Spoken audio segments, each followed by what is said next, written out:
Graças a Deus, o Senhor nos abençoou. Eu estou com o livro praticamente pronto. Aguardava a fala do pastor Jasson, né? Para inserir a nota do pastor Jasson nas apresentações do livro, também do pastor Davi. E esse livro, irmãos, o Senhor foi me dando graças. Às vezes eu estava dirigindo, o Senhor me dava uma porção, chegava em casa, escrevia e já jogava no livro. E esse livro ele tem um conteúdo que ele vai tratar da parte teológica do livro de Tito, e também os irmãos vão perceber lá que o livro ele vai ter a parte do problema que era encontrado na igreja de Creta, e também trazia uma resposta que Tito tinha que dar com o enfrentamento do problema, trazendo o aspecto cultural da época e também as aplicações para o nosso dia de hoje como igreja. É certo que temos percebido que muitas denominações estão se desviando da palavra, né? E a orientação de Paulo era que Tito ficasse dependente da palavra e da doutrina para ensinar a igreja de Creta.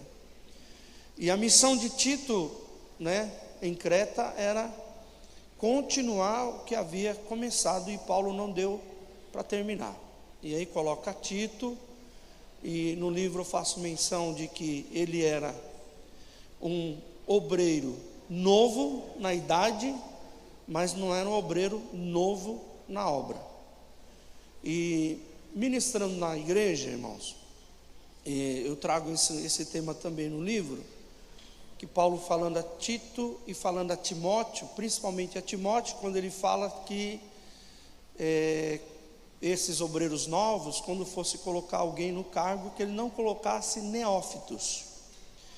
E eu ensinando na igreja lá, onde eu sou pastor, eu fiz uma pergunta na igreja. Falei, irmãos, quem sabe aqui o que significa a palavra neófito? E assim, irmãos, vamos lá, 120 irmãos na igreja, um exemplo, 20 sabia o que significava a palavra neófito, e os demais não. E eu trago no livro, inclusive, essa questão do neófito, que a palavra grega para neófito, ela tem as conjunções de duas palavras, neo e fitos, nova planta. Ou seja, você não pode usar uma árvore que não tem madeira, que significa planta rasa, planta pequena, planta em desenvolvimento. E aí só se tira a madeira de árvore bruta. É a comparação com o obreiro. Não se tira madeira de planta rasa, só se tira madeira de plantas robustas, de árvores frondosas. O que significa? Para que tenha uma árvore que você possa tirar madeira, vai levar tempo para crescer.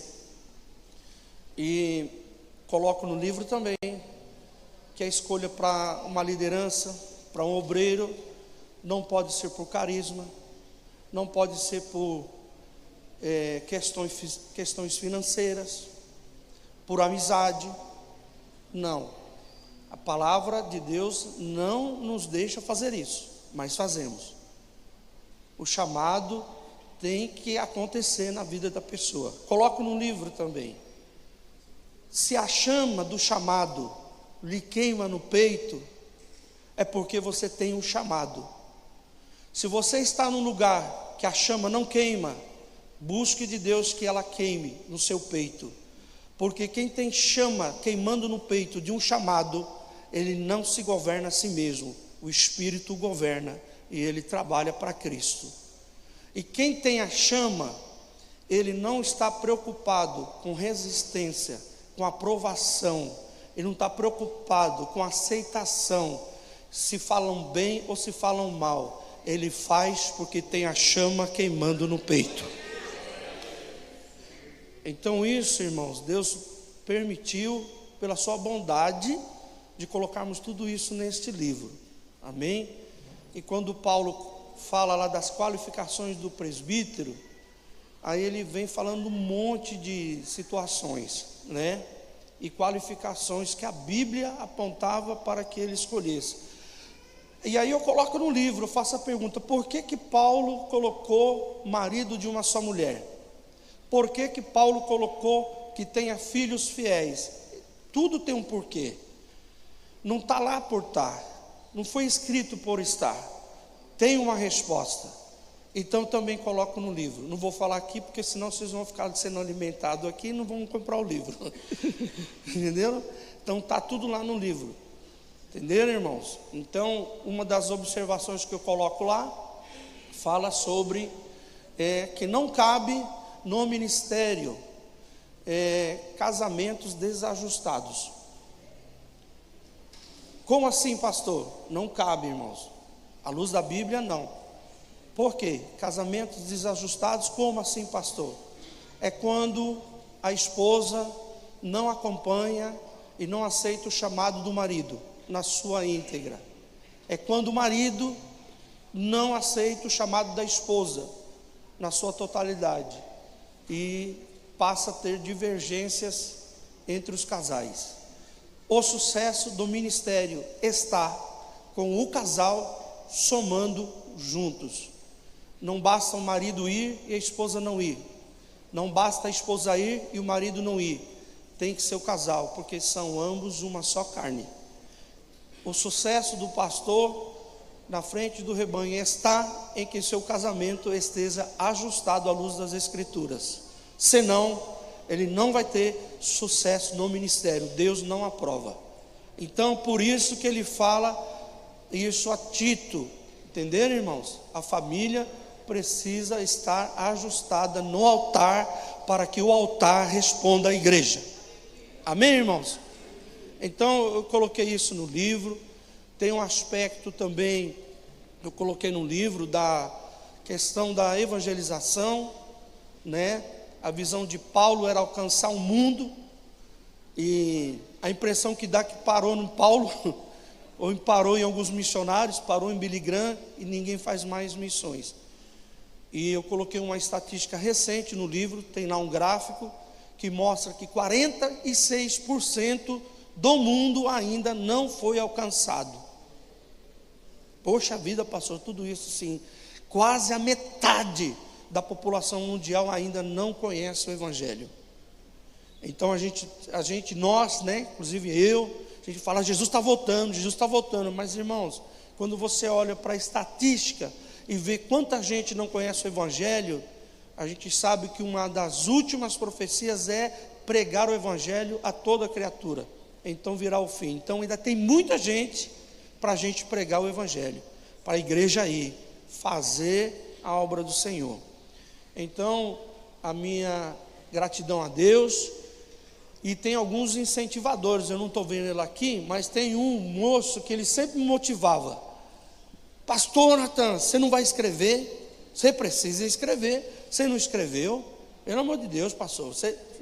Ele só faltava me bater, que é o pastor Renato da Meire.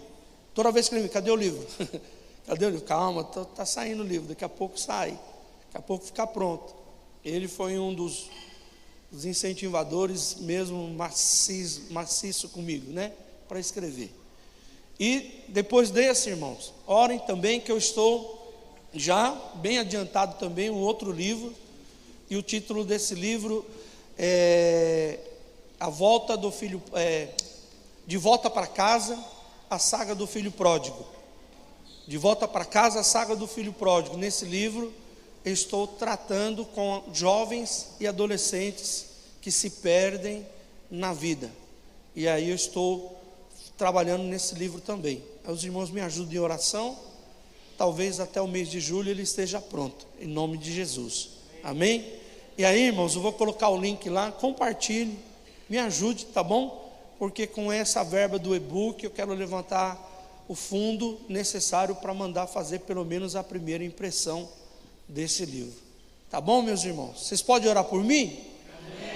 Amém. Amém. Então, quero que vocês orem mesmo. Fiquem de pé e orem por mim, para Deus abençoar. Amém.